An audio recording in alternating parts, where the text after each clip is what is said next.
Hello, it's Randy Duck, and today we have two replays for you in the Tier 8 German premium light tank, the Hawk 30. It's a light tank they've recently given away, and it's simply given away a lot of tanks recently. Yes, already this video is a little bit late. Unfortunately, I've just had so much, well, just a little bit later than usual. I've just had so much going on at the moment. This has been so busy, but yeah, it's just finding the time to get videos out there. But don't worry, I'm going to keep getting them out there. Yeah, so we're on Mali, and it's a deathmatch, so we don't have to worry about any caps. And I'm going to push really aggressively early to the scout bush, just so I can get a bit of intel and work out what sort of tanks are going up to the hill, etc. The reason I push very aggressively, I don't want to hang about because I want to get that intel. Because now already I know what's going up there, so at least I've got a bit of information. And I also picked up 1,000 assistance for good measure from one of the friendly fun police. So that's quite nice. But what I have sort of discovered is there's not a lot of our team gone to the hill. So I do now have to be careful in this position, as I just take a shot at the Super Sherman anyway. Because I've got none of our team contesting the hill, essentially if I get lit up, if I get spotted, they can shoot down at me. So I've kind of realised that, and I thought, you know what, I'm not going to sit there because of that reason. It's kind of a, you know, it is a matter of time until I get lit up. I realised I had a lot of stuff which could cover me if I moved over to this position. The only problem with where I am now is sometimes you can get full sent by the enemy team. That's why I never really go there unless I know I'm going to have stuff to cover fire, and in this instance I do. As well as the fact that there's only one light tank in this game, and that's another thing. If there's 3 light tanks for like a 3-man Vanguard platoon, I wouldn't be sitting here, because you know full well that the Vanguards will just full send into you, because that's just how they play. But yeah, so it's worked out quite nicely, isn't it? Because I'm picking up a lot of assistance, and while I'm picking up assistance, I want to keep poking and keep trying to light stuff up. Because like this Tiger P sitting over there, one thing, he's not lighting me up when I'm shooting him, but also if I keep him spotted, he's a very tempting target for our fun police, because he's not moving, he's static, probably quite an easy shot. So it's just keeping as much lit up as you can, while trying to get shots in. Now, it'd be nice if we can take out this Dreadnought, just because it's got a very nasty gun. He is now on a 1-shot. I'm hoping I'm going to be able to finish him off here. Unfortunately, because I had the heat loaded, I do bounce out, but he gets taken out. Anyway, we're going to try and get a shot into this Tiger P. We just want to take him out so we can then try and maybe move on. As you say, we've got nothing protecting the hill, but at the same time, it's no caps in this one, so I'm not overly concerned. At the moment, you know, it's working out really well for me. I'm picking up the assistance, getting a bit of damage in as well. It seems to be working. It looks this Tiger P's now wised up and he's sent a blind fire shot at me. But yeah, you know, I'm happy to take that hit points. It's not the end of the world. I do get lit up, so I've got to be careful now, because obviously the people on the hill are aware where I am. But at the same time, I just want to keep lighting them up. I remember there was an SU, which I think is probably sitting in the bushes in front of me, just a little bit higher, well, also a little bit lower, because he's obviously not proxy spotting me. Now this Scorpion G's with me, I don't really want to be sitting in the same position, because we're just going to be getting in each other's way. I don't want to get hit by the artillery. It kind of attracts that sort of thing when you're sitting next to a Scorpion G. So I think it's about time I push round and try a different angle now. See if we can light up anything. See if we can light up that SU. We can get rid of him, get rid of a nasty gun, and that'll be really good. One thing I should also say about this tank, it's got one of the unique features of the light tank. It's got really decent HE rounds. I think it's 105 pen, or no, it's 102 pen, 320 alpha. So it's really quite nice having that higher penetration sort of HE round, the HEP round. We spotted one of the fun police here, the M12. We're hoping until we can take him out. Preempt shot, we do. We take him out now, and already we picked up 2,400 assistance and 2,300 damage. But we've got a bit more free reign now here. We know there's a Tiger P to our left somewhere. We're hoping we can take him out, because he was on a 1-shot or a 2-shot. so we can take him out, and then maybe we can get behind the guys pushing down the 1-2 and see if we can mop up a little bit more damage, because we're getting I'm winning a bit more map control from my team, because unfortunately most of my team is just sat in the same position as they do. You see the Tiger P there, we get one shot into him. We've just noticed equalised his shooting, so he's dead now. There's nothing he can do. He can't shotgun him. He's just shot, taking him out, securing the Piggy medal, the Medal of Heroes. And now we've got the Tiger P on the one shot.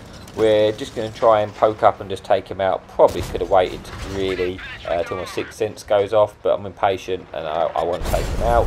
I get shot for, because of that matter, but it's okay. We take him out now. We've still got sort of just over 600 hit points, so we're doing well. It's still quite even on the scoreline though. But we've almost pretty much cleared his flank, apart from, I think it was a UDES TD, which we spotted earlier, which we didn't want to engage until I killed the Tiger P, because I didn't want to be in a crossfire.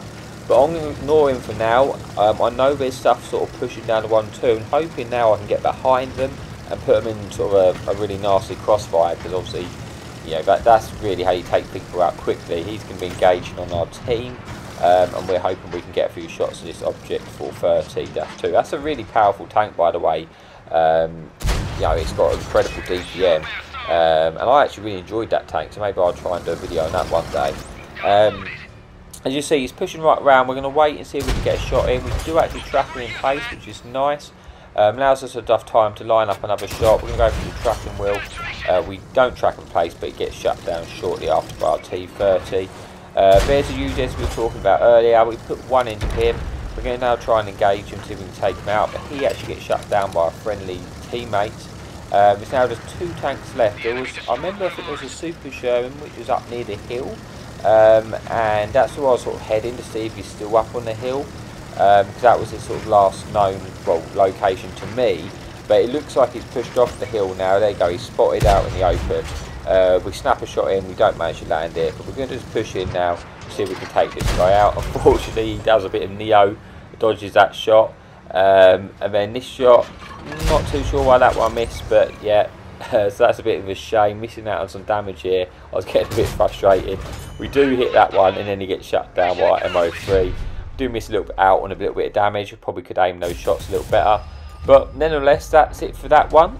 So what's left to get to the results and see how we did. So we got just under 2k base XP, 4 kills, 3,600 damage, sort of 2,500 assistance, got the Piggy medal, got the ace tanker. So yeah, quite a nice little game for you. But if you stay with us, we've got one more replay to go. Okay, so here we are for replay number 2. We're on our main, and we are platooned up with Rossi. I think he's been in some of my videos before. Very decent player, very decent guy. And yeah, one thing to note, we do have, I think it's like 4 light tanks on the enemy team. It's just frustrating, isn't it? No one likes playing against that many light tanks. I'm sure most of us will agree. I do hope that at one point they cap it to at least sort of 2 lights. But what we're going to do, I'm taking, even though I know that I'm going to get spotted here because the light tanks are going to be going around like a madman, I thought I'd do the same, just spot them up at the start, just in case I've got a little bit of assistance. I'm now going to fall back because I want to make it so if he chases me round here now, then he will die, because obviously I've got support. The British light tank gets set on fire.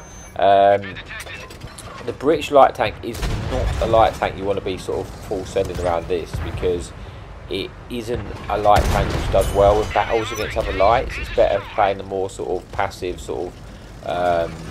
passive scouting sort of a way. It's not a light tank to get too aggressive with. Whereas this light tank, the Hawk 30, is actually pretty decent at taking out other lights, because you do have those sort of 102 HEP rounds, which are really nice. It's got pretty decent DPM, and yeah, it's actually quite a nice tank for fighting other light tanks for. At least I find. I generally have found this. The camo on this tank is okay, but it's not particularly amazing for a light. It's more of a damage dealer, at least that's what I've found. I have been picking up assistance, because obviously you are a light tank, you generally get to places first, so you're going to pick up more assistance. But I've found it to be a bit more of a damage. I've always played it that way anyway. I played aggressively, but played for damage most of all.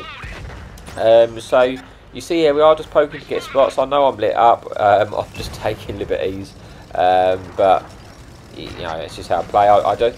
It's one of those ones where I sensed the damage could go quickly, so I wanted to make sure I was hitting my shots where I could. It's just one of those ones. You've got to think, when you've got 4 light tanks in the game and you've got a fun police in the game, generally your light tanks don't have many hit points, and obviously your artillery, your fun police doesn't have many hit points. So that's 5 tanks out of the starting lineup, which already, you know, reduces the hit pool. So generally that means is a lot of the time the crazy light tanks that killed at the start of the game, and there's just not as many hit points to go around. So when you're going for your marks of excellence, these are sort of games you have to sense if it's going to be a fast-paced game, etc. You just have to try and get a little bit of a vibe for it. It just makes sense. Like I say, there's going to be less hit points. Light tanks are probably going to die early because they're going to do stupid things, and the game might go quicker because of that reason. So I know there's stuff sort of sitting in the camping position where this indie Panther is.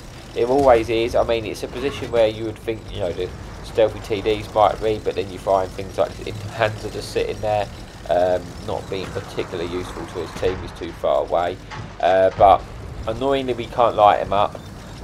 So unless he fires at me, then there's a good chance of being spotted. He is lighting me up every time I spot, so I am taking gambles, but at the same time I was almost like, well, at least if he shoots me, he might get lit up and I might be able to get a bit of assistance out of it, potentially anyway. But I'm now just sort of on a look to see where next lots of hit points are, the best place for him to get shots. I didn't want to head over to where that indie Panther is because I just felt like he might die too quickly about my team pushing around. We've seen this full health Proc T28 and we've managed to get behind him. So he's, you know, the turret reverse on this tank is really slow. He's going to have a very difficult time of dealing with me once we've got in this situation. I do have to be careful there, but he didn't push me off the edge because that could have been embarrassing. But we managed to dodge his gun there, get round him, and like I say, there's not a lot. Once he's got stuck in this position, there was very little. I mean, ultimately, the worst what was going to happen there is he would have put one shot into me. He was always going to die. It's just a situation, you know, he was in. But we do manage to take him out, and now it's just sort of trying to mock up the rest of the damage. We've got sort of 3,800 damage. We've done pretty well, but I would like to get, you know, as much as I can. So it's just this mutant there. We're coming in, we put the heat in because I don't want to mess about. He's got pretty decent frontal armour. We can take a shot off of him, it's fine. We can slow it down now, get in this side. I was hoping I was going to get to finish him off. Almost there, but then the fun police slaps him. And I don't manage to get that kill, which is a shame. Because it ends up stopping me get a top gun. But, you know, it is what it is. I've got the assistance for it. So yeah, that's it for the second replay. Like I say, I probably will free mark this tank, so hopefully you enjoyed the replays, because if you did, I'm bound to get more you know, replays in this tank. But yeah, I thought I'd give away, because it was one which was recently given away. So there you have it. That's it for this replay. Hope you enjoyed it, and as always, happy tanking.